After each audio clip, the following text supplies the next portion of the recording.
నమస్తే, నేను Roja. Welcome to Raj news. అడవుల్లో అన్నలు తుపాకులను పక్కన పెట్టారా? మావోయిస్టుల శాంతి చర్చల పిలుపు దేనికి సంకేతం? కేంద్ర రాష్ట్రాల ప్రభుత్వాలు మావోయిస్టుల డిమాండ్ను ఒప్పుకుంటాయా? ఆపరేషన్ కగార్ కాల్పుల్లో రక్తం ఓడుతున్న దృశ్యాలు చివరి అంకానికి చేరుకున్నాయా?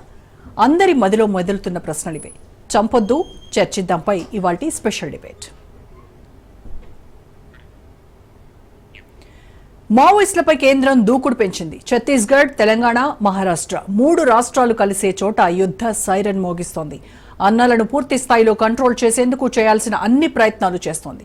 దీంతో ఒక్కసారిగా ఉద్రిక్త వాతావరణం నెలకొంది. తెలంగాణలో ఆపరేషన్ కగార్ హై టెన్షన్ సృష్టిస్తోంది. కేంద్ర బలగాల ఏరివేతతో మావోయిస్టులు ఉక్కిరిబిక్కిరవుతున్నారు. ఇప్పటికే ములుగు జిల్లా కాల్పులతో దద్దరిల్లుతోంది. కర్రెగుట్ట చుట్టూ భారీగా మోహరించాయి కేంద్ర బలగాలు. మావోయిస్టులే లక్ష్యంగా తుపాకులు ఎక్కుపెట్టాయి.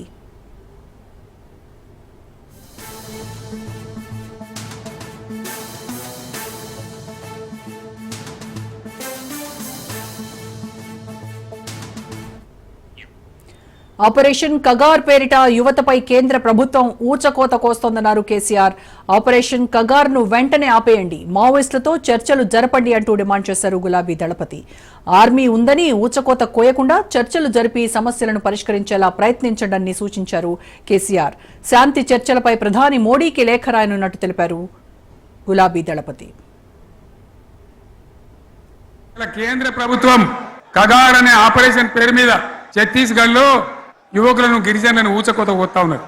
ధర్మం కాదు. వీళ్ళు ఏమైతున్నది, నక్సలైట్లు ప్రతిపాదన పెడుతున్నారు. మేం ప్రభుత్వం దగ్గరకు వచ్చి చర్చలు చేయడానికి సిద్ధంగా ఉన్నాము అంటున్నారు. నేను కోరుతా ఉన్న కేంద్ర ప్రభుత్వాన్ని, బలం ఉన్నది కదా అని చంపుకుంటా పోవుడు కాదు, అది ప్రజాస్వామ్యం కాదు. ఆపరేషన్ కగార్ వెంటనే ఆపేయండి. వాళ్ళని పిలిచి, ఆ నక్సలైట్లను పిలిచి డెమోక్రటిక్ స్పేస్ ఇచ్చి చర్చలు జరపండి. వాళ్ళు ఏం మాట్లాడతారో చూడండి. అది కూడా నల్లనా తెల్లనా దేశం ముందరికి రాని. కానీ అట్లా కాదు, మొత్తం ఏరి పారెత్తాం, కోసి పారెత్తాం, నరికి పారెత్తాం అంటే మిలిటరీ ఉన్నది మీ దగ్గర కొడతారు. కానీ ప్రజాస్వామ్యం అనిపించుకోదు. ఈ మాట ఢిల్లీకి ఉత్తరం పంపిద్దామా? మీరందరూ సపోర్ట్లు కొడితే తీర్మానంగా భావించి దాన్ని కేంద్రానికి పంపిద్దాం. శాంతి చర్చల కోసం సానుకూల వాతావరణాన్ని ఏర్పాటు చేయాలని కేంద్ర రాష్ట్ర ప్రభుత్వాల ముందు మావోయిస్టులు ప్రతిపాదనను ఉంచారు. పాలకులపై ఒత్తిడి తీసుకురావాలని కూడా వివిధ వర్గాలను కోరారు. నిజానికి కొద్ది రోజులుగా నెలకొన్న యుద్ధ పరిస్థితులను చూస్తుంటే శాంతి చర్చలకు, తక్షణ కాల్పుల విరమణకు మావోయిస్టు పార్టీ ఓ అడుగు ముందుకు వేసిందనే చెప్పాలి.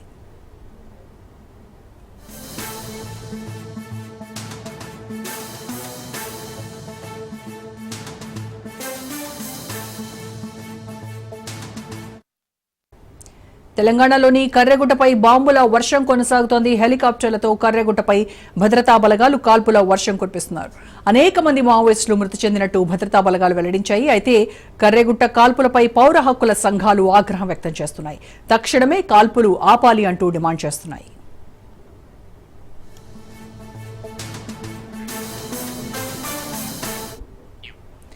మావోయిస్టుల ఏరివేతే లక్ష్యంగా కేంద్రం అడుగులు వేస్తోంది. 2024లో 10 ప్రధాన ఎన్కౌంటర్స్ లో 163 మందిని కాల్చి చంపాయి కేంద్ర బలగాలు. అలాగే 2025 మొదటి 3 నెలల్లోనే 11 ప్రత్యేక ఆపరేషన్లు నిర్వహించారు. సుమారు 200 మంది మరణించారు. నిరంతర ఆపరేషన్స్ తో మావోయిస్టుల బలమైన స్థావరాలు నిర్మూలించేందుకు ప్రయత్నిస్తున్నాయి. కేంద్ర రాష్ట్ర స్థాయిలో ప్రభుత్వాలు వ్యూహాత్మకంగా వ్యవహరిస్తున్నాయి. సిఆర్పీఎఫ్, డిఆర్జీ, ఎస్టీఎఫ్, స్థానిక పోలీసులు సమన్వయంతో పనిచేస్తున్నారు.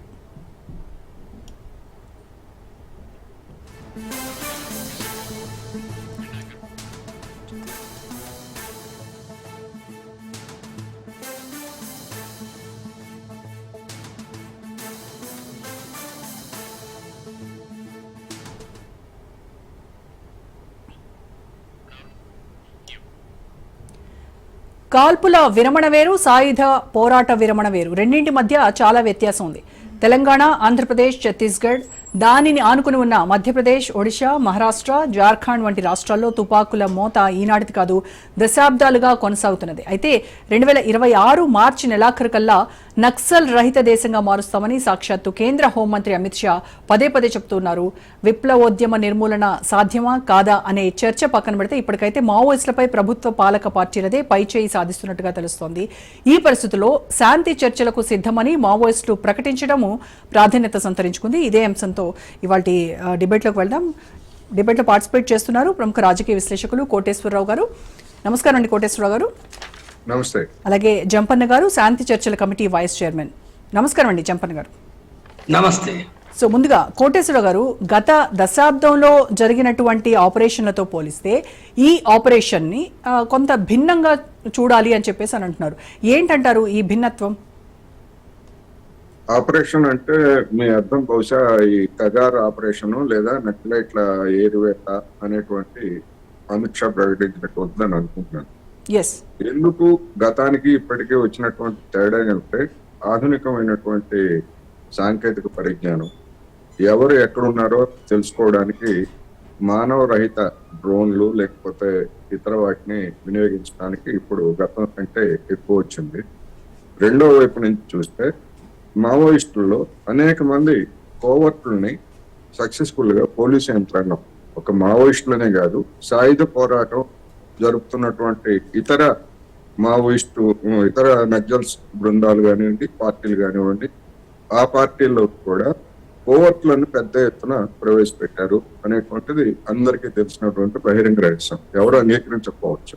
ఆ కోవర్టులు ఇచ్చినటువంటి సమాచారంతో అనేక మంది అగ్రనేతల్ని దారుణంగా హత్య చేసి దాన్ని ఎన్కౌంటర్ల పేరుతోటి ప్రకటించినటువంటి వృత్తాలు అందరికీ తెలుసు.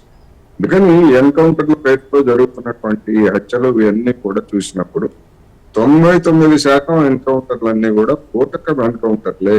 ఎవరో ఒకరు ఇచ్చినటువంటి సమాచారంతో వాళ్ళు పట్టుకొని పిట్టల్లా కాల్ చేసి ఎన్కౌంటర్ల పేరుతోటి వాళ్ళ దగ్గర విప్లవ సాహిత్యం జరిగిందని పుస్తకాలు ఇట్లాంటివన్నీ కూడా మనం ఎప్పటి నుంచో మనం చూస్తున్నాం.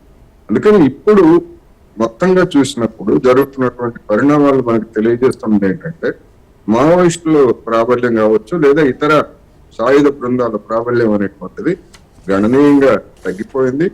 రెండోది రాజ్యం, స్టేట్ యొక్క ఆపరేషన్ లేదా వాళ్ళ సామర్థ్యం అనేటువంటిది గతంతో పోల్చుకున్నప్పుడు ఆధునికమైనటువంటి సాంకేతిక పరిజ్ఞానంతో లేదా ఇతరత్రతోటి అది పైచేయిగా ఉన్నది.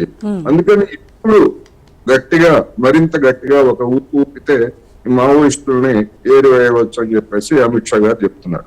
నా అభిప్రాయం ఏంటంటే మావోయిస్టులను ఏరివేయచ్చు లేదా అనేక మందిని చంపివేయచ్చు, కానీ ఈ విధమైనటువంటి మహిళా కొత్త మావోయిస్టులు పుట్టుకురారని అమిత్ షా గారు ఏమి గ్యారంటీ ఏమన్నా ఇవ్వగలరు?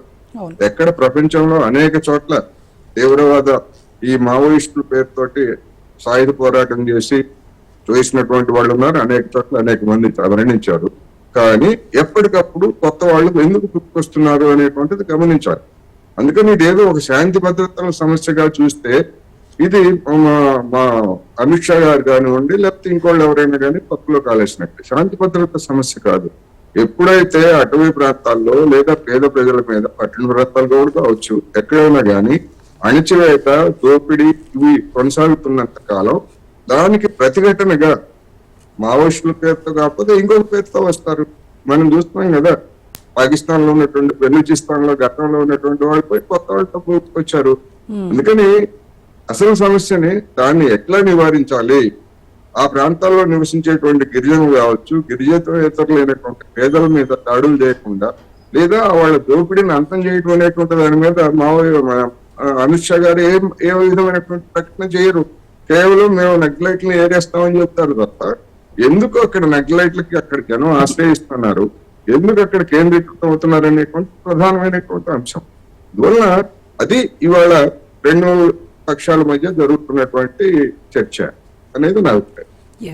ఓకే జంపన్న గారు, అసలు ఇప్పుడు కోటేశ్వరరావు గారు చెప్పినట్టుగా పూర్తిగా ఈ నక్సలైట్ల ఏరివేత అనేది ఎంతవరకు సాధ్యమవుతుంది అంటారు? అంటే ఇప్పటికీ జరుగుతున్నటువంటి ఆపరేషన్ కగార్కి సంబంధించి కొన్ని రాజకీయ పార్టీలు ఇంకా ఇంతటితో ఆపండి, యువత పైన ఊచకోతకు వస్తోంది కేంద్ర ప్రభుత్వం అని చెప్పి వాళ్ళని చర్చలకు పిలవండి అని డిమాండ్ చేస్తున్నాయి. సో ఈ నేపథ్యంలో అసలు శాంతి చర్చలు జరపడానికి ఎంతవరకు ఆస్కారం ఉంది?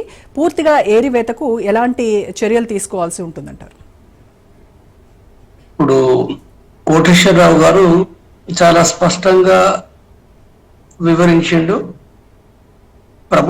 ఏ ప్రభుత్వాలు అయినప్పటికీ నక్సలైట్ సమస్యను శాంతి భద్రతల సమస్యగా చూస్తే ఆ సమస్య ఎప్పటికీ పరిష్కారం కాదు. అది కొంతమందిని చంపవచ్చు, కొంత ఎక్కువ సంఖ్యలో చంపవచ్చు.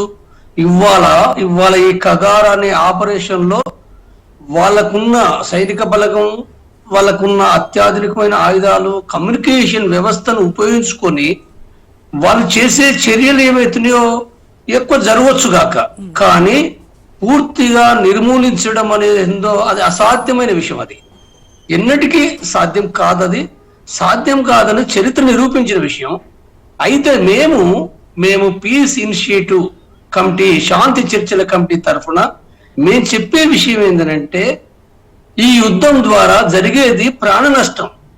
మావోయిస్టులైనా, పోలీసులైనా, లేదా ఆ రెండు వర్గాల మధ్య, రెండు బలాల మధ్య జరుగుతున్న దానిలోపట చనిపోయేది సాధారణ ప్రజలే, ఆదివాసీలే. ఆదివాసీలు సాధారణ ప్రజలుగా చనిపోతుండ్రు. మావోయిస్టులు కూడా 90% మంది ఆదివాసీలే. ఆదివాసీలు కాని వారైనా సాధారణ ప్రజలే. కాబట్టి మేము చెప్తున్నది ఏంటంటే, ఎవరూ చనిపోవద్దు. ఇది మన రాజ్యాంగం 21 ఆర్టికల్ చెప్తున్న దాని ప్రకారంగా ఇవాళ యుద్ధానికి ముగింపు పలకాలే, శాంతిని స్థాపించాలనే విషయాన్ని మేము మార్చి 24వ తారీఖున ఏర్పడిన మా కమిటీ చాలా స్పష్టమైన సందేశం ఏదైతే ఇచ్చిందో, ఆ తర్వాత మావోయిస్టు పార్టీ దీన్ని స్వాగతించింది. ఈ స్వాగతించిన ఫలితంగా దేశంలో, తెలంగాణలో మాత్రమే కాకుండా దేశంలో విభిన్న చోట్ల అనేకమైన శాంతికి సంబంధించిన ఒక కార్యక్రమాలు నిర్వర్తించబడుతున్నవి. అనేక మంది ప్రజాస్వామికవాదులు, వివిధ పార్టీలు, వివిధ వామపక్షాలు, కొంతమంది కాంగ్రెస్ సభ్యులు, కొంతమంది బీఆర్ఎస్ సభ్యులు, తర్వాత ఇంకా ఇతర రాజకీయ పార్టీలు కూడా అనేక మంది స్పందిస్తున్నారు. నిన్న తెలంగాణ ముఖ్యమంత్రి రేవంత్ రెడ్డి గారు కూడా చాలా సానుకూలంగా మేము 2 రోజుల లోపల కేబినెట్ మీటింగ్ లో తగిన నిర్ణయాలు చేస్తామని ప్రకటించిండు. నిన్న చెప్పినప్పుడు కూడా రేవంత్ రెడ్డి గారు ఈ సమస్య ఎన్కౌంటర్ల ద్వారా కాదు, ఇది రాజకీయ, ఆర్థిక, సామాజిక సమస్యగా ప్రకటించిండు. అదేవిధంగా కేసీఆర్, బీఆర్ఎస్ నేత కేసీఆర్ కూడా నిన్న వరంగల్ మీటింగ్ లో తను ఏదైతే మాట్లాడిందో కగార్కు వ్యతిరేకంగా ఇది సరైనది కాదు, చంపడం, బలం బట్టి చేయడం సరైనది కాదు, ఇది తర్వాత దీన్ని చర్చలు చేయాలి, ఆప్ చేయాలి కగార్ను అని తను ఇచ్చిన పిలుపు కూడా ఇది అంటే ఆహ్వానించదగిన, ఈ రెండు ఆహ్వానించదగినయే. అయితే వీళ్ళు చేసే ప్రకటనలు కానీ లేదా తీర్మానాలు కానీ ఉపయోగపడతాయి, ప్రభావం వేస్తాయి. కాబట్టి కీలక నిర్ణయం ఎవరు తీసుకోవాలనుకున్నప్పుడు కేంద్ర ప్రభుత్వం తీసుకోవాలి. కేంద్ర ప్రభుత్వం నిర్ణయం తీసుకోవాలనంటే శాంతి కమిటీ చాలా విస్తారంగా కేంద్ర ప్రభుత్వానికి, వివిధ రాష్ట్ర ప్రభుత్వాలకు అందరికీ మేము మెమోరాండం పంపించినము. మేము అందరికీ కలుస్తాము, వివిధ పక్షాలకు కలుస్తాము. దేశంలో ఒక శాంతికి సంబంధించిన ఒక ఉద్యమం లాగా, శాంతి ఉద్యమం అనేది అన్ని పక్షాలు, అంటే ఇందులో పార్టీలకు సంబంధం లేదు, తర్వాత కులాలు లేవు, మతాలు లేవు, వర్గాలు లేవు, అన్ని సంస్థలు, సాధారణమైన అంటే బహుజన సంఘాలు కానీ లేదా దళిత సంఘాలు కానీ వివిధ పార్టీలు కానీ అందరూ కూడా ఇక్కడ శాంతి శాంతి శాంతి అని చెప్పి మాట్లాడవలసిన అవసరం ఉంది. శాంతి అని మాట్లాడుతున్నప్పుడు చంపడం అనేది చాలా విచారకరమైన విషయం. అది ప్రపంచంలో ఎక్కడ కూడా శాంతి చర్చలు. జప్పన్ గారు, గతంలో మావోయిస్టులతో ఇలాంటి శాంతి చర్చలు ఏమైనా జరిగాయా? జరిగితే వాటి సక్సెస్ ఎంత వరకు ఉంది? గతంలో జరిగిన చర్చలు, శాంతి చర్చలు 90 లోపల శాంతి చర్చలు అనేది ప్రారంభమైనాయి, కానీ టేబుల్ ముందుకు రాలేదు. తర్వాత 2002 లోపల కూడా చంద్రబాబు ముఖ్యమంత్రిగా ఉన్నప్పుడు కూడా టేబుల్ ముందుకు రాలేదు. ఆ తర్వాత 2004లో రాజశేఖర రెడ్డి ముఖ్యమంత్రిగా ఉన్నప్పుడు ఆంధ్రప్రదేశ్ లోపల టేబుల్ ముందుకు వచ్చినాయి. టేబుల్ ముందుకు వచ్చి కొంత చర్చ జరిగింది, ఒక 6 నెలల కాలం కొనసాగింది. కానీ ఆ తర్వాత ఏంటంటే అవి విఫలమైనాయి. ఆ విఫలం కావడానికి కారణాలు వేరే. ఆ విఫలం కావడానికి సంబంధించిన కారణాలు ఆనాడు ఉన్న అంటే మావోయిస్టు పార్టీ, పూర్వ పార్టీ, పీపుల్స్ వార్ పార్టీ, అదే విధంగా ఒక రాష్ట్రంలో కూడా జరిగిన చర్చలు, ఈ చర్చలకు సంబంధించింది ఏందో రెండు పక్షాలు నేను ఆనాడు తెలంగాణ సంబంధించిన ఉత్తర తెలంగాణ రాష్ట్ర కార్యదర్శి, కేంద్ర కమిటీ మెంబర్ గా కూడా నేను ఉన్నాను. ఒక వంక రామకృష్ణ ఆంధ్రప్రదేశ్ విభాగమైన మరొక ప్రాంతానికి ఆయనే రాష్ట్ర కార్యదర్శిగా ఉన్నాడు. కాబట్టి ఈ నేపథ్యంలో ఒకటి ఏదైతుందో ఆ చర్చల అనుభవం మొత్తంగా అన్నటి అవగాహన నాకు పూర్తిగా తెలుసు. కాబట్టి ఆనాటి నేపథ్యం వేరే. ఆనాడు పార్టీ, పీపుల్స్ వార్ పార్టీ కూడా వాటిని ఒక పూర్తి శాంతి స్థాపన కోసం అవి చేయలేదు, ఒక ప్రభుత్వం కూడా చేయలేదు. కానీ ఇవాళ మావోయిస్టు పార్టీ ఏదైతే ఉందో, మావోయిస్టు పార్టీ చాలా స్పష్టంగా ప్రకటించింది, శాంతి కమిటీ ఏదైతే ఒక స్థిరమైన, ఒక శాశ్వతమైన యుద్ధ శాంతి కోసం ఇచ్చిన పిలుపు పట్ల వాళ్ళు చాలా స్పష్టంగా మాట్లాడినరు. అంటే హిడ్మా దామోదర్ లాంటి మావోయిస్టులు ఈ శాంతి చర్చలకు ఒప్పుకునేటువంటి అవకాశం ఉందంటారా? అందరూ ఒప్పుకుంటారు దాదాపుగా. మాకున్న అవగాహన ప్రకారంగా వాళ్ళకు సంబంధించిన రూపేష్ ఒక స్టేట్ నాయకుడు మొత్తం కేంద్ర కమిటీ తరఫున 3 సందర్భాలు చేసిన ప్రకటనలు, ఇచ్చిన ఇంటర్వ్యూను కనుక మనం గమనించే చాలా స్పష్టంగా కేంద్ర కమిటీ తరఫున, వివిధ రాష్ట్ర కమిటీ తరఫున, టోటల్ పార్టీ తరఫున ఏదైతుందో తను మాట్లాడిండు. తను ఆ మాట్లాడుతున్నప్పుడు మేము నెల రోజుల వరకు కూడా మేము ఎక్కడ కూడా ఒక ప్రతిఘటన చేయము, మేము చంపము, మేము మా అంతటి మేము కూడా కాల్పుల విరమణ చేస్తున్నాము. కాబట్టి తప్పనిసరిగా కేంద్ర ప్రభుత్వానికి, వివిధ ప్రజా స్వామిక వాదులకు కూడా వాళ్ళు విజ్ఞప్తి చేసిండ్రు. మేము పాతలాగా మేము ఎత్తుగడలు కావివి, మేము నిజాయితీగా మేము ఈ శాంతికి పిలిపిస్తున్నాం అనే విషయాన్ని వాళ్ళు చాలా స్పష్టంగా చెప్పిండు. చెప్పినప్పుడు మేము ప్రభుత్వాలకు మేము చెప్పేది ఏంటంటే 100% కూడా దాన్ని నమ్మవచ్చు. మేము శాంతి కమిటీ తరఫున కూడా మేము 100% కూడా మేము ఒక అంటే ఇప్పుడు చర్చలకు కనుక ఆహ్వానిస్తే, కాల్పుల విరమణ కనుక ప్రభుత్వం చేస్తే తప్పనిసరిగా ఒక శాశ్వతమైన శాంతి నెలకొల్పే అవకాశం ఉంది. కాబట్టి ప్రభుత్వాలు ఈ విషయాలను గుర్తించాలనేది మేము విజ్ఞప్తి చేస్తాం. రైట్. సో కోటేశ్వరరావు గారు, అంటే మావోయిస్టులు శాంతి చర్చలకు రావాలి అని అంటే ప్రభుత్వం నుంచి ఎటువంటి హామీలు వెళ్తే వాళ్ళు చర్చలకు వస్తారంటారు? అంటే ఓ రకమైన షరతులు అవ్వచ్చు, హామీలు అవ్వచ్చు. అవి మేము 4 రోజుల పాటు లేకపోతే 2 నెలల పాటు మా వైపు నుంచి మేము దాడులు చేయము అని చెప్పేసి మావోయిస్టులు చెప్పారు. దాన్ని మేము నమ్ముతున్నాము అని చెప్పేసి మన జప్పన్ గారు చెప్పారు. ఎందుకంటే ఆయన కూడా గతంలో దానిలో అగ్రనాయకుల్లో ఒకరిగా ఉన్నారు. దాన్ని జనం ఎట్లా నమ్ముతారు? జనం వాళ్ళు చేసేటువంటి ప్రకటనల మీద జనానికి నమ్మకం ఉందా? ప్రభుత్వ యంత్రాంగం దాన్ని నమ్ముతుందా అంటే ఇవాళ ఉన్నటువంటి పరిస్థితుల్లో అలా నమ్మేటువంటి అవకాశం లేదు. ఆయన చెప్పారు, గతంలో రాజశేఖర రెడ్డి హయాంలో వీళ్ళు ఇద్దరు కూడా వ్యూహాలను రచించుకోవడానికి లేదా కూడగట్టుకోవడానికి దాన్ని సమయాన్ని తీసుకున్నారు. అందుకని అది తర్వాత విఫలమైంది. రెండోది, అప్పుడు ముందుకు తెచ్చినటువంటి అంశాలు కూడా ఏంటి, మావోయిస్టులు అనేకమైనటువంటి డిమాండ్లన్నీ పెట్టారు. వాటన్నింటినీ ఆ శాంతి కమిటీ కానీ లేదా ఒక రాష్ట్ర ప్రభుత్వం కానీ అది చేయగలిగినటువంటిది కాదు. రెండోది, వాళ్ళ ఆచరణ కూడా, మావోయిస్టుల ఆచరణ కూడా మనం చూడాలి. వాళ్ళకి రాజశేఖర రెడ్డి గారి మీద నమ్మకం కలిగింది, అదేవిధంగా మమతా బెనర్జీ మీద కూడా నమ్మకం కలిగింది. భూ సమస్య గురించి మావోయిస్టులు మాట్లాడుతూ ఉంటారు. ఈ దేశంలో భూ సమస్యని పరిష్కరించడానికి చిత్తశుద్ధితో పనిచేసినటువంటిది పశ్చిమ బెంగాల్ ప్రభుత్వం. భూ సంస్కరణని దేశంలో ఇతర రాష్ట్రాలతో పోలిస్తే సక్సెస్ఫుల్ గా అమలు జరిపింది. కౌలుదారులకు రక్షణ కల్పించింది. ఇదందరూ అంగీకరించింది.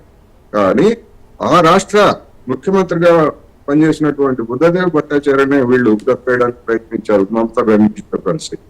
అందుకని వీళ్ళు చేసేటువంటి ప్రకటనని ఎట్లా నమ్మాలి అనేటువంటి ప్రశ్న సహజంగానే ముందుకు వస్తుంది. అందుకని జంపన్న గారికి నమ్మకం ఉండొచ్చు, లేదా శాంతి కమిటీకి నమ్మకం ఉండొచ్చు. కానీ ఏ ప్రాతిపదిక ఏమిటి? 4 రోజులు మేము కాల్పులు విరమణ జరుపుతామంటే మనం చూసాం కొన్ని సందర్భాల్లో రంజాన్ మాసం సందర్భంగా కాల్పుల విరమణ అని చెప్పేసి, అంటే వేరే సందర్భం. ఇక్కడ 4 రోజులు లేదా 2 నెలలు ఏమిటి అనేటువంటి సమస్య. వీళ్ళు ఆయుధాలను పడేస్తారా, శాశ్వతంగా దించేస్తారా? ఒకవేళ శాశ్వతంగా దించేసేట్లయితే మరి మావోయిస్ట్ కేంద్ర కమిటీ అమెరికా ఏమైనా నిర్ణయం చేసిందా అనేటువంటి ఒక ప్రశ్న. అదేమీ లేకుండా మేము ఒక నెల రోజులు ఆపేస్తాం, వాళ్ళు కూడా ఒక నెల రోజులు ఆపేయాలని అర్థం ఏంటంటే ఇప్పుడు తీవ్రమైనటువంటి దాడి బలగాలు చుట్టుముట్టి ఉక్కిరి బిక్కిరి అవుతున్నటువంటి స్థితిలో ఊపిరి పీల్చుకోవడానికి ఇట్లా చేస్తున్నారు అనేటువంటి అభిప్రాయం జనంలో ఉన్నది, అనేక మంది ఇతర మేధావుల్లో కూడా ఉన్నది. మావోయిస్టులతోటి విభేదించే వాళ్ళు కావచ్చు, లేదా మావోయిస్టులతో అనుకూలించేటువంటి వాళ్ళు కూడా అటువంటిది ఉండొచ్చు. అందుకని అసలు నిర్దిష్టమైనటువంటి ప్రతిపాదన ఏమిటి, శాంతి కమిటీ ఏమి చర్చలు జరపాలి, ఎస్ మేము జరుపుతామని చెప్పేసి ఒకవేళ అమిత్ షా గారు వన్ ఫైన్ మార్నింగ్ చెప్తారు, దేని మీద చర్చలు జరుపుతారని చెప్పేసి వీళ్ళ వైపు నుంచి ప్రతిపాదన ఉందో నాకైతే అర్థం కాదు. ఎందుకంటే మీడియాలో వస్తున్నటువంటి వార్తలు లేదా డిస్కషన్స్ లో చెప్తున్నటువంటి దాన్ని బట్టి తప్ప ఏమిటి చర్చలకి ప్రాతిపదిక ఏమిటి ఉండాలి కదా, కనీస ప్రాతిపదిక అనేది నాకు. అయితే ఇప్పుడు మావోయిస్టుల ముందు రెండు ఆప్షన్స్ ఉన్నాయి. ఒకటి చర్చించడం, లేకపోతే చనిపోవడం. ఈ 2 ఆప్షన్స్ మాత్రమే ఉన్నాయి. ఎందుకంటే వాళ్ళకి కంప్లీట్గా అక్కడ ఉన్నటువంటి పరిస్థితులన్నీ కూడా వీళ్ళ వైపే ఎక్కువగా ఉన్నాయి. అంటే వాళ్ళకి ఆహారం కావచ్చు, నీళ్లు కావచ్చు, ఇవన్నీ కూడా సరఫరా ఆగిపోయింది. తర్వాత తప్పించుకోవడానికి మార్గాలన్నీ మూసుకుపోయాయి. వాళ్ళ కదలికలన్నీ కూడా హెలికాప్టర్లు, డ్రోన్ల ద్వారా ఇప్పటికే పసిగడుతూ ఉన్నటువంటి నేపథ్యంలో వాళ్ళు ఎటువైపు మొగ్గు చూపే అవకాశం ఉందని మనం అంచనా వేయచ్చు అంటారు కోటేశ్వరరావు గారు? అంటే ఇప్పుడు మీరు అనుకుంది బహుశా కర్రెగుట్టలు దాన్ని చుట్టుముట్టినటువంటిది అని నేను అనుకుంటున్నాను. కర్రెగుట్టలు ఎస్పెషల్లీ కర్రెగుట్టలు అనేటువంటిది ఇప్పుడు వస్తున్నటువంటి వార్తలు చూస్తా ఉంటే అక్కడ ఇప్పుడు మావోయిస్టులు ఉన్నారా లేదా తప్పించుకున్నారని నాకు అనిపిస్తా ఉంది. ఎందుకంటే ఇన్ని రోజుల పాటు ఏదో పెద్ద గుహను కనుగొన్నారని, అందులో ఆహార పదార్థాలు కనిపించాయని, ఇట్లాంటివన్నీ కూడా వార్తలు వస్తున్నాయి. అవి ఫేక్ వార్తలా నిజమా లేకపోతే ఏమిటనేటువంటిది నిర్ధారించడానికి మనకు ఆధారం లేదు. ఒకవేళ ఆ గుహను కనుగొంటారు లేదా అవన్నీ కనుక ఉన్నాయని అంటే ఇప్పటి వరకు ఒకవేళ ఏదైనా దాడుల్లో 38 మందిని చంపారనో లేకపోతే ఇంకా మందిని చంపారనో సోషల్ మీడియాలో అతరత్ర తప్ప అఫీషియల్ గా ఎలాంటి కన్ఫర్మేషన్ కానీ లేదా మావోయిస్టుల వైపు నుంచి మా వాళ్ళు ఇంతమంది చంపేశారు అనేటువంటి ప్రశ్న మావోయిస్టుల వైపు నుంచి వెలువడలేదు, ఎక్కడ మీడియాలో రాలేదు. ప్రభుత్వ పోలీస్ యంత్రాంగం కూడా చెప్పలేదు, కానీ చుట్టుముట్టారు, దాడులు జరుగుతున్నాయి అనేటువంటిది అందరికి కనిపిస్తున్నది. అందువల్ల అసలు ఇప్పుడు అక్కడ మావోయిస్టులు ఉన్నారా లేదా, ఈ కదలికలన్నీ వీటన్నిటిని చూసి అసలు తప్పించుకున్నారా అనేటువంటిది కూడా చర్చ. అందుకని ఏం చేయాలనేటువంటిది ఇప్పుడు మావోయిస్టుల వైపు ఇప్పుడు ప్రభుత్వం స్పష్టం, వాళ్ళు స్పష్టంగా చెప్తున్నారు మేము మిమ్మల్ని అణిచేస్తాము, ఎందుకంటే మీరు రాజ్యం మీద తిరుగుబాటు చేస్తున్నారు, తుపాకీ పెట్టారు, మీకు రాజ్యాంగం మీద విశ్వాసం లేదు, లేకపోతే ప్రభుత్వం మీద విశ్వాసం లేదు అని చెప్పేసి ప్రభుత్వం స్పష్టంగా చెప్తోంది. అది రాష్ట్ర ప్రభుత్వం అయినా కేంద్ర ప్రభుత్వం అయినా. మరి మావోయిస్టులు ఏం చెప్తున్నారు? అది కదా ఇప్పుడు పక్కనే ఉన్నటువంటి నేపాల్లో చూసాం మనం. ప్రజెంట్ ఆయన కూడా అక్కడ మావోయిస్టు, నేపాల్లో మావోయిస్టు ఆయుధాలు పడేసి ఎన్నికల్లో పాల్గొని అధికారానికి వచ్చాడు. సరే, ఆ రాజకీయాలు ఆ కుమ్ములాట్ల ఇవి వేరే అంశం. అటువంటిది ఏదైనా అనేక రాష్ట్రాల్లో, లాటిన్ అమెరికా దేశాల్లో కావచ్చు లేదా అనేక దేశాల్లో ఈ విధంగా దశాబ్దాల తరబడి పోరాటాలు చేసి లేదా సాయుధ దాడులు చేసినటువంటి వాళ్ళందరూ కూడా ఆయుధాలు అప్పగించి కొంతమంది మిలిటరీలో భాగంగా మారిపోయారు, కొంతమంది మామూలు సాధారణ జీవితం గడుపుతున్నారు. ఇటువంటి అన్ని కూడా రకరకాలు ఉన్నాయి. ఆ విధంగా ఒక నిర్దిష్టమైనటువంటి ఏదన్నా ఒక ప్రతిపాదన అనేది కనుక ఉంటే ప్రభుత్వం కానీ లేదా మావోయిస్టుల వైపు నుంచి కానీ మధ్య పీస్ కమిటీ కానీ చేస్తుంది. అటువంటి నిర్దిష్టమైనటువంటి ప్రతిపాదన ఏది ఉన్నట్టు నాకైతే అనిపించట్లేదు. మరి చెప్పాలి.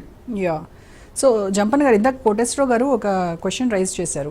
అంటే ఈ ఆపరేషన్ తర్వాత మావోయిస్టులు నిజంగా బలహీనపడేటువంటి అవకాశం ఎంతవరకు ఉంది? అంటే ఓ రకంగా కొత్తగా ఇంకో రకంగా రూపు సంతరించుకొని మళ్ళీ పుట్టుకురారా? దీనికి ఏమైనా అమిత్ షా గ్యారంటీ ఇవ్వగలరా? ఇలాంటి రకరకాల అనుమానాలు కూడా ఉన్నాయి. సో నేను కోటేశ్వరరావు గారు లేవనెత్తిన ప్రశ్న కీలకమైంది. కోటేశ్వరరావు గారే కాదు, వివిధ పోలీస్ అధికారులు, ప్రభుత్వాలు ఈ ప్రశ్నను ప్రధానంగా లేవనెత్తుతున్న విషయం వాస్తవమే.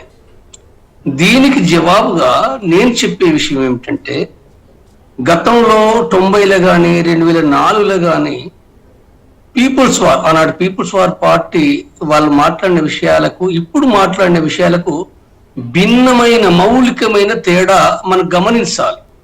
ఆ భిన్నమైన తేడాలు ఏంటంటే, గతంలో వాళ్ళు ఈ చర్చలు జరగాలన్నప్పుడు, కాల్పుల విరమణ జరగాలన్నప్పుడు వాళ్ళు ప్రతిపాదించిన షరతులు వాళ్ళు ఏం చెప్పిండ్రనంటే, పోలీసు క్యాంపులను రద్దు చేయాలి, ఎన్కౌంటర్ల పైన విచారణ జరపాలి అనే విషయాలు చెప్తూనే తిరిగి దీనికి సంబంధించిన అనేకమైన షరతులు పెట్టడం జరిగింది. ఇంకా 2-3-4 షరతులు పెట్టిన వాళ్ళు. ఇప్పుడు చర్చల్లో పూట ఎలాంటి షరతులు కూడా లేవు.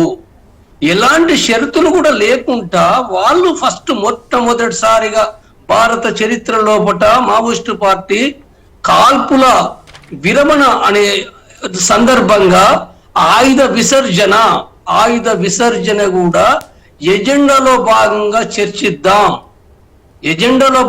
చర్చిద్దామని పదే విజ్ఞప్తి చేశారు.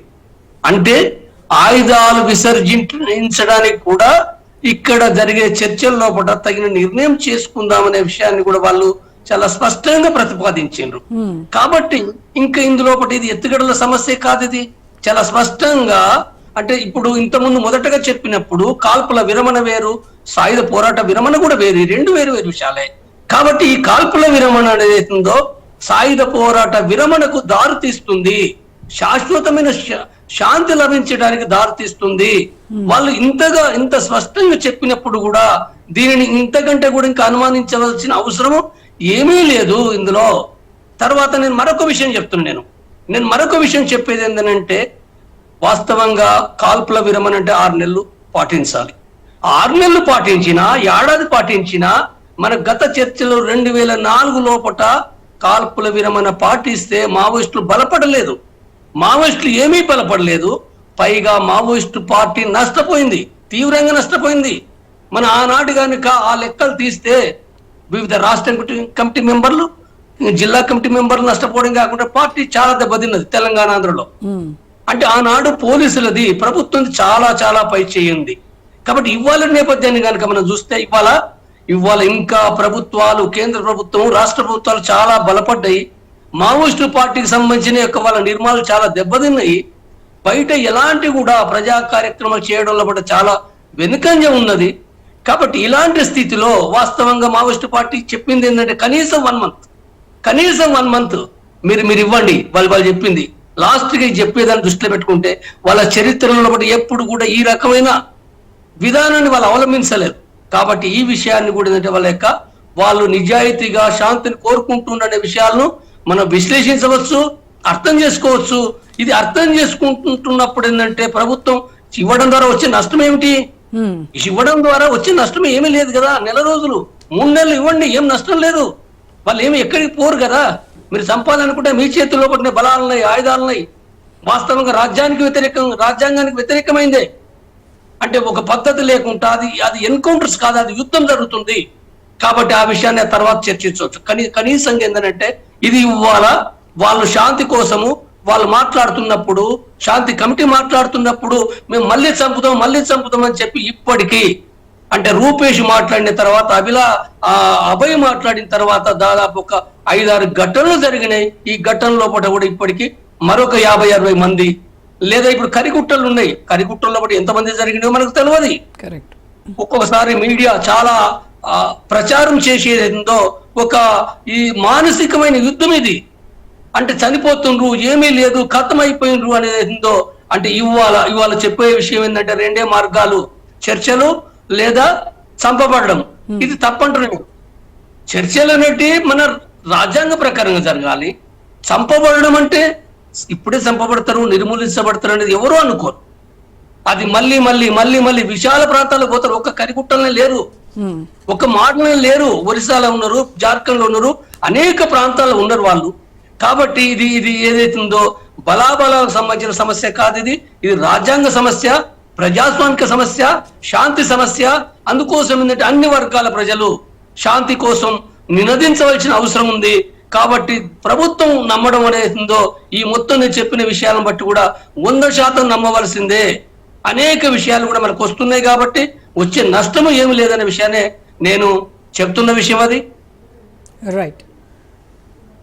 ఓకే కోటేశ్వర గారు, అంటే ఇక్కడ ఈ ఆపరేషన్ కగార్లో ఎక్కువగా చుట్టుపక్కల ఉన్నటువంటి గ్రామస్తులు ఎవరైతే ఉన్నారో వాళ్ళ భద్రత అనేది చాలా కీలకం. అంటే ఇప్పటికే వాళ్ళు మావోయిస్టులకి సహకరిస్తున్నారనో లేకపోతే ఇన్ఫార్మర్లు అనేటువంటి నెపంతోనో వాళ్ళని చాలా సందర్భాల్లో మనం చూసాం, వాళ్ళని చంపేసినటువంటి సంఘటనలు కూడా మనం విన్నాం. సో ఇక్కడ భద్రతకు సంబంధించి కూడా మనం మాట్లాడుకోవాలి.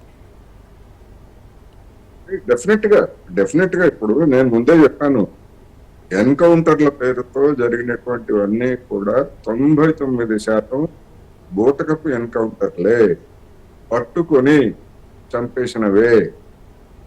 వాళ్ళు విశ్రాంతి తీసుకుంటున్న సమయంలోనో లేకపోతే కోవర్ట్లు ఇచ్చినటువంటి సమాచారంతో కావచ్చు, లేదా పోలీస్ ఇన్ఫార్మర్స్ ఇచ్చినటువంటి సమాచారంతో కావచ్చు, అవన్నీ కూడా చేసింది అదే. ఇప్పుడు కాదు, ఈ నక్సల్ ఉద్యమం లేదా సాయుధ పోరాటం అనేటువంటి ప్రారంభం అయినప్పటి నుంచి జరిగినటువంటి చరిత్ర అంతా కూడా అదే చెప్తా ఉంది. కానీ ఇప్పుడు మనం జంపన్న గారు చెప్పినట్టు వాళ్ళు ఇట్లా మార్పు వచ్చింది అని చెప్పేసి చెప్తున్నారు. ఓకే, మార్పు రావాలనే అనేక మంది కోరుతున్నారు. మార్పు వచ్చింది అనేటువంటిది అది ఏ రూపంలో తీసుకుంటుంది? ఇప్పుడు వాళ్ళు ప్రభుత్వం, కేంద్ర ప్రభుత్వం చేతిలో ఉంది. అందుకని కేంద్ర ప్రభుత్వం అనేటువంటిది మరి ఇంతవరకు ఏ విధమైనటువంటి స్పందన లేదు. సరే, కేసీఆర్ బహిరంగ సభలో ఆయన ప్రకటన చేశారు, అది వేరే అంశం. ఎందుకంటే ఏదో ఒక రాజకీయ పార్టీగా అట్లాంటి సమస్య వచ్చినప్పుడు ఒక వైఖరిని ప్రకటించాలి. దాని మీద బీజేపీ వాళ్ళ కామెంట్లు ఏదో వాటన్నిటిని పట్టించుకోవాల్సినటువంటి అవసరం లేదు. ముఖ్యమంత్రి స్వయంగా కేంద్ర ప్రభుత్వానికి దీన్ని ఒక శాంతి భద్రతల సమస్యగా కాకుండా రాజకీయ ఆర్థిక కోణంలో చూడాలని చెప్పేసి నేను లేఖ రాష్ట్రానికి చెప్పడం అనేటువంటిది ఒక రాష్ట్ర ప్రభుత్వం తరఫున, బహుశా నేను అనుకోవటం ఇంతవరకు ఏ రాష్ట్ర ప్రభుత్వం కూడా ఆ విధంగా కేంద్రానికి నేను లేఖ రాస్తానని చెప్పింది కానీ ఇంతవరకు లేదు. ఇప్పుడు రేవంత్ రెడ్డి సర్కారు ఆ దిశగా ఒక ప్రకటన చేసింది. మనం నిజంగా రాస్తారా అనేటువంటిది నాకైతే కొన్ని సందేహాలు ఉన్నాయి. ఏమైనప్పటికీ బహిరంగంగా చెప్పినటువంటి అంశం కనుక కేంద్రానికి రాయవచ్చు అని కూడా ఉన్నది. నాకున్నటువంటి క్యాల్కులేషన్స్ లేదా ఇవాళ జరుగుతున్నటువంటి రాజకీయ పరిణామాలు. అందుకని ముఖ్యమంత్రి అఫీషియల్ గా ఒక రాష్ట్రం తరఫు నుంచి, ముఖ్యంగా ఈ మావోయిస్టుల ప్రాబల్యం అధికంగా ఉన్నటువంటి వాటిలో ఒకటి తెలంగాణ కనుక, ఈ రాష్ట్రం నుంచి వచ్చినటువంటి ప్రతిపాదన మీద మరి కేంద్రం అఫీషియల్ గా ఏ విధంగా స్పందిస్తుంది అనేటువంటిది ఇప్పుడు ఆసక్తి కలిగించేటువంటి అంశం. స్పందిస్తుందా లేకపోతే ఇగ్నోర్ చేస్తుందా ఏమిటనేటువంటిది మనం చూడాల్సింది. అప్పుడు మరోసారి మనం దాని గురించి చర్చించుకోవచ్చు అనేది నా. అయితే మీరు అన్నట్టుగా దాదాపుగా ఈ ఎన్కౌంటర్లన్నీ కూడా ఫేక్ ఎన్కౌంటర్లు, బూటకం ఎన్కౌంటర్లు అంటున్నారు. మరి ఇలాంటప్పుడు పౌర హక్కుల సంఘాలు ఉంటాయి, వాళ్ళు ఎందుకు స్పందించట్లేదు అంటారు తగిన రీతిలో? పౌర హక్కుల సంఘాల గురించి చాలా, ఇప్పుడు పౌర హక్కులు సంబంధించి నక్సలైట్లు చేసినటువంటి దారుణాల గురించి పౌర హక్కుల సంఘాలు మౌనం వహించాయి, అది అందరికీ తెలిసినటువంటి సత్యం. అందుకని నక్సలైట్లను చంపినప్పుడు మాత్రమే పౌర హక్కుల సంఘాలు వస్తాయి అనేటువంటిది ఆ సంఘాల మీద కూడా జనంలో ఒక విధమైనటువంటి అభిప్రాయం ఉన్నది. ఆ సంఘాలను మనం పట్టించుకోక్కర్లేదు అనేటువంటిది. ఎందుకంటే నక్సలైట్లు చేసినటువంటి చర్యలు కూడా అలాగే ఉన్నాయి. ప్రజా నాయకులుగా ఉండి లేదా నక్సలైట్లకి వాళ్ళ సిద్ధాంతాలతో విభేదించినటువంటి వాళ్ళందరినీ ఇన్ఫార్మర్లను లేకపోతే రివిజనిస్టులను ఇంకొక పేరుతో చంపేశారు. మరి అటువంటి చర్యలని మరి మా పౌర హక్కుల సంఘాల వాళ్ళు రాజ్యహింసను ఖండించడమే మా పని, మావోయిస్టులు చేస్తుందని మేము ఖండించాల్సిన అవసరం మాకు లేదంటే దానికి విలువ ఉండదు. కానీ రెండు వైపుల నుంచి జరుగుతున్నటువంటి తప్పిదాలు నేను చెప్పింది అందుకే. ఇప్పుడు భద్రాచలం ప్రాంతంలో కావచ్చు లేదా ఇతర అనేక ప్రాంతాల్లో వాళ్ళతోటి మావోయిస్టులతోటి విభేదించినటువంటి ఇతర పార్టీల వాళ్ళని, సిపిఎం వాళ్ళని కావచ్చు, సిపిఐ వాళ్ళని కావచ్చు, చివరికి మావోయిస్ట్ పార్టీలో అంటే నక్సలైట్స్ లో ఉన్నటువంటి వాళ్ళని కూడా చంపేసినటువంటి ఉదంతాలు ఉన్నాయి. వాళ్ళకి ఎవరిచ్చారు రైట్? సిద్ధాంతాలు విభేదించండి, సైద్ధాంతికంగా చర్చలు చేయండి పుంకాలుగా. కానీ మేము తుపాకీ పట్టుకుంటాం, మేము తుపాకీ పట్టుకునేటువంటి వాళ్ళందరినీ కూడా మేము చంపేస్తాము, ఇది మాకున్న రైట్ అని అంటే వాళ్ళని ఎందుకు సమర్థించాలనే ప్రశ్న వస్తుంది కదా. అందుకని తెలుగు రాష్ట్రాల్లో ఈ పౌర హక్కుల సంఘాలు అనేది వచ్చేసరికి వాటికి ఉన్నటువంటి క్రెడిబిలిటీ అనేటువంటిది కూడా ప్రశ్నార్థకమైంది. అందుకనే వాళ్ళు కూడా మావోయిస్టులు లేదా ఇంకొక సాయుధ బృందాల యొక్క ప్రతినిధులుగానే జనం చూస్తున్నారు తప్ప నిజంగా పౌర హక్కుల గురించి సీరియస్ గా ఉన్నటువంటి వాళ్ళు అనేటువంటి అభిప్రాయం వాళ్ళైతే లేదు. అందుకని ఎవరైనా కానీ చంపడాన్ని లేదా ఆ విధంగా చేయడాన్ని నేను ముందే చెప్తున్నా, ఎన్కౌంటర్లన్నీ కూడా బూటకప్ ఎన్కౌంటర్లే, అందులో ఎలాంటి సందేహం లేదు అనేది మరలా చెప్తున్నాను. వాటిని నిలిపివేయాలి, పట్టుకోండి, జైల్లో శిక్షించండి. అనేక మందిని ఆ విధంగా జైల్లో పెట్టారు కదా, పట్టుకోండి, జైల్లో పెట్టండి. లేదా జనజీవన సమితిలోగా వచ్చేటువంటి వాళ్ళందరినీ కూడా యాక్షన్ తీసుకోండి. అదన్నా కేంద్ర ప్రభుత్వము అదైనా ఇదిగో మీరు జనజీవన సమితిలోకి రండి శాంతి చర్చలు మేము కూడా సిద్ధమే, జనజీవన స్రవంతిలో రండి అనేటువంటి ఏమైనా పిలుపు ఇస్తుందా అంటే ఏదో మొక్కుబడిగా మాట్లాడతారు తప్ప అలా ఇన్వైట్ చేయాలి అండ్ అట్ ద నిర్దిష్టమైనటువంటి సేమ్ టైం వాళ్ళకి ఎలాంటి ప్రోత్సాహకాలు ఏమైనా అందిస్తారనేది కూడా అనౌన్స్ చేయాలి. సో దాన్ని బట్టి కూడా వాళ్ళు ఆలోచించాలి. అనేక దేశాల్లో జరిగాయి కదా ఇది. వామపక్ష తీవ్రవాదం అనేటువంటిది ఒక మన దేశానికి చెందినటువంటి సమస్యే కాదు, అనేక దేశాల్లో జరిగాయి. ఆ జరిగినప్పుడు వాటన్నిటిని అనుభవం తీసుకొని కేంద్ర ప్రభుత్వం అంటే వాళ్ళ అమిత్ షా గారు ఉండొచ్చు, లేకపోతే ఇంకొక ఆయన రావచ్చు, ఇంకా ఎల్లయ్య రావచ్చు. కేంద్ర ప్రభుత్వం అనేటువంటిది శాశ్వతం కనుక ఒక నిర్దిష్టమైనటువంటి ప్రతిపాదనతో వాళ్ళు కూడా రావాల్సి ఉంది. మరి ఇప్పుడు వస్తారా రారా, అఫీషియల్ గా ఒక రాష్ట్రం కోరిన తర్వాత కూడా రాకపోయేట్లయితే కేంద్ర ప్రభుత్వాన్ని బాధ్యతారహితం అవుతుంది అనేది కూడా నేను ఈ సందర్భంగా చెప్పగలను. ఎస్, అయితే జంపన్న గారు, శాంతి చర్చల కమిటీ ఈ ఆపరేషన్ టైంలో ఎలాంటి పాత్ర పోషిస్తుందంటారు? శాంతి చర్చల కమిటీ ఇది రాజ్యాంగబద్ధంగా 21వ షెడ్యూల్ ఏదైతుందో దాని ప్రకారంగా పనిచేస్తూనే ఇరు పక్షాలతో కూడా ఈ సంస్థ ఎవరు దీని వెనకాల ఎవరు లేరు. ఇది స్వతంత్రంగా తనకు తాను ఏర్పడిన సంస్థది. Justice Chandrakumar, former justice Chandrakumar నాయకత్వంలో ఏర్పడిన సంస్థ. మావోయిస్టు పార్టీ పైన విమర్శలు ఉన్న వాళ్ళు ఉన్నారు ఇందులో చాలా మంది. అదే విధంగా బీజేపీ ప్రభుత్వం పైన విమర్శలు ఉన్న వాళ్ళు ఉన్నారు. దేశంలో వివిధ ప్రభుత్వాల పైన, వివిధ పార్టీల పైన కూడా విమర్శలు ఉన్న వాళ్ళు కూడా సైతం ఉన్నారు. ఇది ఉన్నప్పటికీ కూడా ఈ సంస్థ ఏంటంటే ఎవరికి మద్దతు కాదు, ఎవరికి వ్యతిరేకం కాదు. మేము ఇరు పక్షాల లోపల ఉన్న అనుమానాలు ఏవైతున్నాయో ఈ అనుమానాలు నివృత్తి చేస్తూ స్థిరమైన శాంతి కోసం ఏర్పడిన సంస్థ. కాబట్టి ఈ కమిటీ ఏదైతే ఉందో ఇందులో ఎలాంటి రాజకీయ విమర్శలు ఈ సంస్థ చేయదు. కాబట్టి దృష్టిలో పెట్టుకున్నప్పుడు అంటే ఎలాంటి రాజకీయమైన విమర్శలు లేవు. కాబట్టి ఇవాళ చాలా ఏర్పడిన అతి తక్కువ కాలంలో పట్ల కూడా ఇది దేశంలో పట్ల కూడా వివిధ ప్రాంతాల్లో పట్ల కూడా ఒక అభిమానాన్ని అంటే ఈ ప్రకారం చెయ్యాలని ఒక అవగాహన విస్తరించబడింది. కాబట్టి తప్పనిసరిగా మాకున్న నమ్మకం ఏంటంటే ఇప్పటికే మేము అంటే కొంత ముందడుగు మావోయిస్టు పార్టీ ప్రకటించడము, ఆ తర్వాత వివిధ పార్టీలు అంటే ముఖ్యంగా నిన్న రేవంత్ రెడ్డి మాట్లాడడము, లేదా బీఆర్ఎస్ వాళ్ళు మాట్లాడడం, తర్వాత ఇతరులు కూడా కొంత సానుకూలంగా చూస్తున్నారు. మాకున్న దాన్ని బట్టి ఏంటంటే ఇది ఒక ఆశావాదమైన దృక్పథంతో బీజేపీ ప్రభుత్వం కూడా త్వరలోనే ఒప్పుకోవచ్చనే మాకు విశ్వాసం. అంటే ఒక వంక నిన్న కూడా ఒక ఎన్కౌంటర్ జరిగింది బీజాపూర్ లో, ఇద్దరు చనిపోయినట్టు కూడా ఇవాళ పేపర్లో వచ్చింది. కానీ ఇలాంటి దాన్ని బీజేపీ ప్రభుత్వం వీలైనంత త్వరగా దాన్ని ఆప్ చేసుకోవాలి. మేము భారత ప్రభుత్వం ప్రధానమంత్రితో కూడా మేము కాంటాక్ట్ అయ్యి మేము అవసరమైన విషయాలను కూడా మేము చెప్పి ఒప్పిస్తామనే నమ్మకం కూడా మాకు ఉంది. కాబట్టి ఇది ఏదైతుందో అందరూ శాంతి కోసము ప్రయత్నించడం ద్వారా ఇది జరగవచ్చు అన్నది మా నమ్మకం. అలా జరగాలని కూడా కోరుకుందాం జంపన్న గారు. థ్యాంక్ యూ అండి, thank you so much Koteswararao గారు.